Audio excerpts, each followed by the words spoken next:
Lance Mechanics here, and I want to talk about something that's not talked about by a lot of technicians, and that's how much stuff we break and screw up. When you're in the trade as long as I am, and I know I look young, but let's hold off, you do mess up a lot of things, and a lot of technicians don't really talk about it, or especially to the general public. Like, trust me, like we do mess up a lot of things. We're human. I just think you should run away from the technicians who say they don't mess up things. I've always avoided them. If a technician doesn't admit to fault, you can do some sketchy things. And I'll talk about some of the stuff I've messed up over the years that still haunt me to this day. And I really don't want to talk about them, but I feel like the more people understand we're human, we make mistakes too. Maybe it'll be a little easier. Talk about the first one. It was probably about 13 years ago. I was a young apprentice, ego, cocky, whatever you want to say. We had this Dodge Cube van come in, and I had to do a water pump, just a simple water pump. But anybody who knows, they got different varying sizes of bolts. And me being me at the time, I didn't do a little diagram and put the bolts in little holes. And what I did is I had one bolt that was sticking out that much, and me being stupid, I'll say stupid, I was really stupid. I put washers on that. So this truck left from a high place in Canada, and they drove 14 hours away. And by the time they got there, the gasket, because this bolt wasn't going all the way through, the gasket behind it blew out. Pretty sure coolant mixed with oil in this engine. Luckily, it didn't do any damage to the engine, but the shop who had to fix this, they weren't very nice, and they didn't have to be because I messed up. So that ended up being like a 14-hour repair bill because they put new gaskets on, they pulled the front cover of the engine off, they flushed it, they did everything. They didn't want this customer to come back on them because it would have been a headache for them to do. And that was a real eye-opener there. And after that, trust me, everything that comes off an engine, I was making templates for and putting bolts in, or having my muffin trays or an order. It was annoying for me because my boss he had pictures, and he just comes up to me and says, "Hey, you messed this up. Just wanted to show you." And he's like, "I've done it too. I'm disappointed, but it's gonna happen." That's basically the talk he had. He said, "It's gonna happen. There's nothing." I was young too. I made mistakes, and he's telling me that, I felt so guilty. I knew, and he knew too, because I put washers on there. That was like one of the worst things I did, knowingly did. Another one is a Mercedes SL500. Those lovely little engines. I was working on plenty of Mercedes before this one. We're doing timing chains, the idler sprocket. For some reason, I don't know why, I was putting the chain back on in one of the cam sprockets, and I over tightened the cam sprocket. So I think it was like something like 73 foot-pounds, and I ended up doing 150. So if you don't know, on I think it was a 2007 Mercedes SL500, they use little electric cam phasers with a pin on it, and then these bolts that tighten down the cam phaser are like little cages. They're hollow. There's not much to them. So I did a timing chain on that. I actually had the vehicle, and it was I had to drive it for a little bit, and it sounded funny afterwards. And lo and behold, just doubling the torque on that bolt caused the cam phaser to shear off the cam, and boom, engine was pooched. So luckily they had some warranty. They ended up putting an engine in, a used one. But guess what?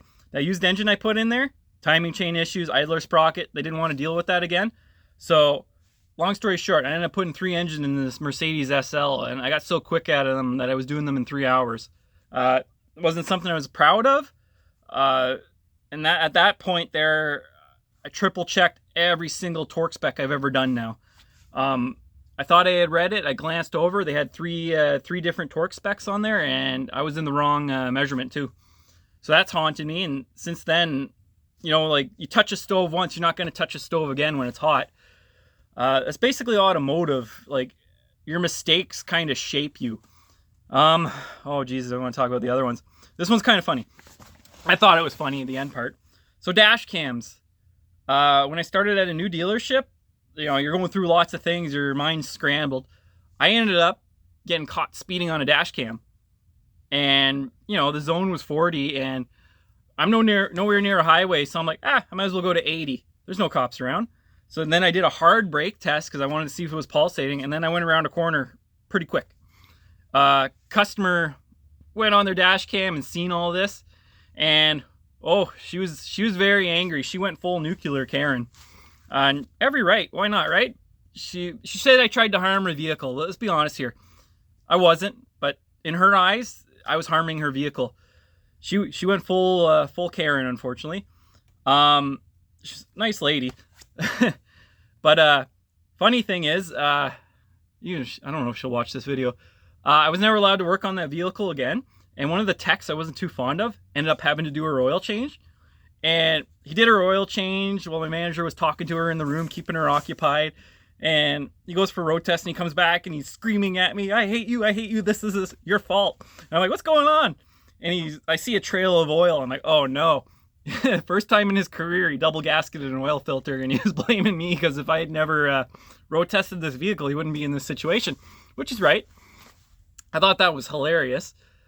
Oh boy. Another one, Subarus. This is going to happen to everybody once in a while, especially if you're doing fluids. And Subaru guys, you know what I'm about to say here. I had a Tribeca pretty early in my career.